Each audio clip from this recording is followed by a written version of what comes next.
nemáme tak veľa toho času, takže potrebujeme tú rybu nalakať.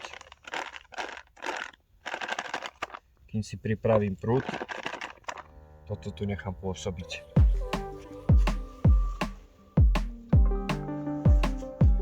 Tu mám pobapový nadväzec, ale ten zmením. Nechcem na pobab chytať. Dám to so nadipovanou guličkou pekne na dno. A rozmýšľam, že si spravím fluorokarbonový nadväzec.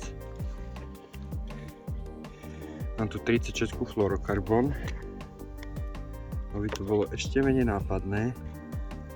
Klasickú šesku. Bol za zvuk. Tam šesku Kuršenk. Dobre.